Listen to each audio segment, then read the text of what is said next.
Assalamualaikum warahmatullahi wabarakatuh. Kembali lagi bersama saya Vera Sulistianingsih.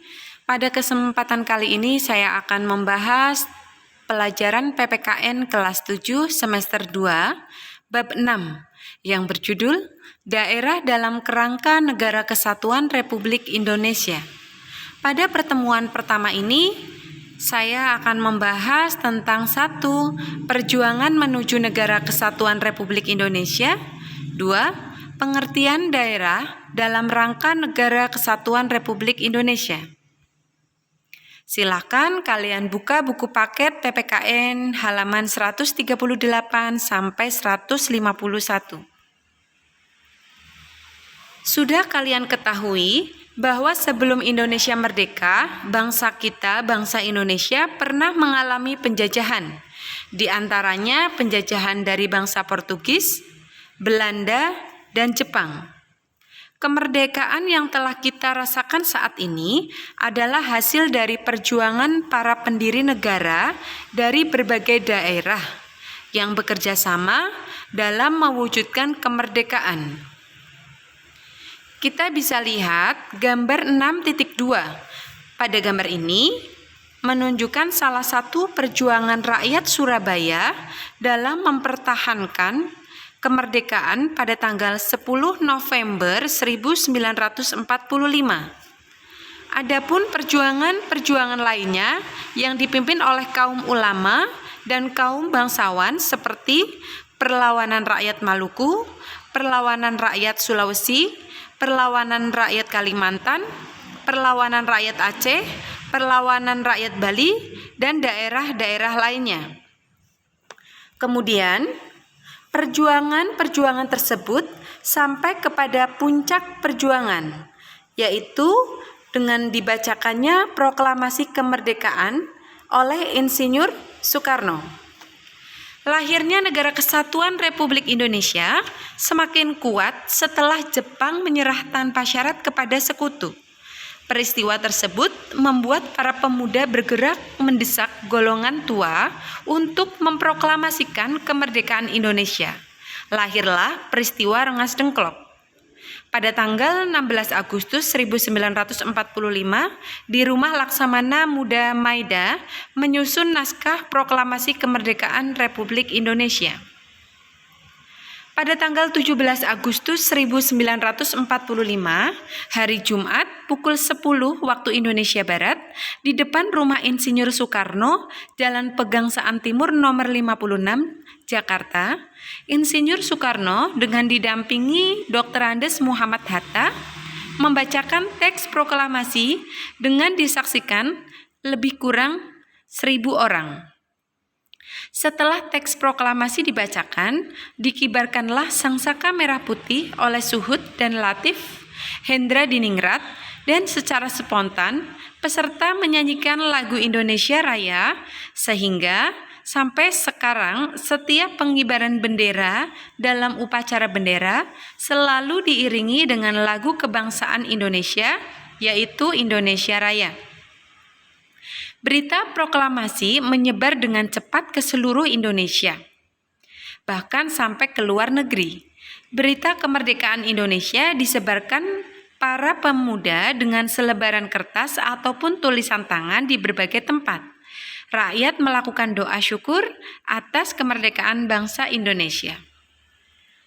Ada 3 perubahan redaksi atas teks proklamasi, yaitu A. Kata tempo diganti dengan kata tempo. B. Wakil bangsa Indonesia diganti dengan atas nama bangsa Indonesia. C. Cara menuliskan tanggal di Jakarta 17/8/05 diganti menjadi Jakarta hari 17 bulan 8 tahun 05.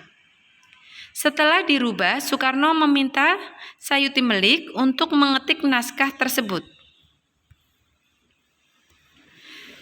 Teks proklamasi disusun secara singkat dan hanya terdiri atas 2 alinea. Kedalaman makna yang termuat dalam teks proklamasi menunjukkan kelebihan dan ketajaman pemikiran para pemuda naskah proklamasi waktu itu. Alinea pertama teks proklamasi berbunyi, Kami, bangsa Indonesia, menyatakan dengan ini kemerdekaan Indonesia. Hal itu mengandung makna bahwa kemerdekaan bangsa Indonesia telah dinyatakan dan diumumkan kepada dunia. Alinea kedua berbunyi, hal-hal yang mengenai pemindahan kekuasaan dan lain-lain diselenggarakan dengan cara seksama dan dalam tempo yang sesingkat-singkatnya. Bermaksud agar pemindahan kekuasaan pemerintahan harus dilaksanakan secara hati-hati dan penuh perhitungan agar tidak terjadi pertumpahan darah secara besar-besaran. Proklamasi kemerdekaan bagi bangsa Indonesia memiliki makna yang dapat kita telaah dari berbagai aspek sebagai berikut. A. Aspek hukum. Proklamasi merupakan pernyataan keputusan politik tertinggi bangsa Indonesia untuk menghapuskan hukum kolonial dan diganti dengan hukum nasional, yaitu lahirlah Negara Kesatuan Republik Indonesia atau NKRI. B. Aspek historis. Proklamasi merupakan titik akhir sejarah penjajahan di bumi Indonesia, sekaligus menjadi titik awal Indonesia sebagai negara yang merdeka bebas dari penjajah bangsa lain. C. Aspek sosiologis. Proklamasi menjadikan perubahan dari bangsa yang terjajah menjadi bangsa yang merdeka. Proklamasi memberikan rasa bebas dan merdeka dari belenggu penjajahan. E. Aspek politis. Proklamasi menyatakan bahwa bangsa Indonesia sebagai bangsa yang berdaulat dan mempunyai kedudukan sejajar dengan bangsa-bangsa lain di dunia. F. Aspek spiritual. Proklamasi yang diperoleh merupakan berkat rahmat Tuhan Yang Maha Esa yang meridhoi perjuangan rakyat Indonesia melawan penjajah. Kemerdekaan bangsa Indonesia tidak terlepas dari soal seluruh rakyat Indonesia kepada Yang Maha Kuasa untuk segera terlepas dari penjajah. Ya, ini adalah kutipan bangsa dan negara ini kutitipkan bangsa dan negara ini padamu oleh Soekarno.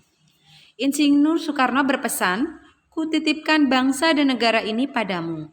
Bagi seorang pelajar, pesan tersebut mengandung arti bahwa kita dituntut untuk mempersiapkan diri dalam menghadapi masa depan, karena generasi muda bangsa Indonesia yang akan meneruskan dan mempertahankan, mengelola, dan memajukan bangsa Indonesia dan negara Indonesia. 2. Pengertian daerah dalam kerangka Negara Kesatuan Republik Indonesia. Menurut Undang-Undang Dasar 1945, pada pasal 18 ayat 1 dan 2 disebutkan bahwa Negara Kesatuan Republik Indonesia dibagi atas daerah-daerah provinsi dan daerah-daerah provinsi itu dibagi atas kabupaten dan kota yang tiap-tiap provinsi kabupaten kota itu mempunyai pemerintah daerah yang diatur oleh undang-undang. 2. Pemerintah daerah provinsi, daerah kabupaten, dan daerah kota mengatur dan mengurus sendiri urusan pemerintah menurut asas otonomi dan tugas pembantuan. Dari pasal tersebut disimpulkan bahwa daerah yang meliputi daerah provinsi, daerah kabupaten, dan daerah kota diberi kewenangan yang seluas-luasnya yang biasanya disebut dengan otonomi untuk mengatur daerah masing-masing. Ya, sampai saat ini Indonesia berjumlah 34 provinsi dan setiap pemerintah daerah tersebut memiliki kewenangan masing-masing untuk mengatur daerahnya. Adapun pemberian otonomi seperti ini diharapkan dapat mempercepat perwujudan kesejahteraan masyarakat melalui peningkatan pelayanan, pemberdayaan, dan peran serta masyarakat. Terdapat 5 daerah Indonesia yang menyandang status otonomi khusus atau istimewa, di antaranya pemerintah Aceh, Daerah Khusus Ibu Kota atau DKI, Jakarta, Daerah Istimewa Yogyakarta atau DIY, Provinsi Papua, Provinsi Papua Barat. Ya, ini gambar 6.5 merupakan pusat kesehatan masyarakat atau puskesmas adalah salah satu bentuk pelayanan dasar pemerintah daerah kepada masyarakat. Jadi, yang berkaitan dengan kesehatan, pendidikan, kesejahteraan sosial diserahkan kepada masing-masing pemerintah daerah yang ada di Indonesia. Ya, demikian yang dapat saya sampaikan. Semoga bermanfaat. Terima kasih. Wassalamualaikum warahmatullahi wabarakatuh.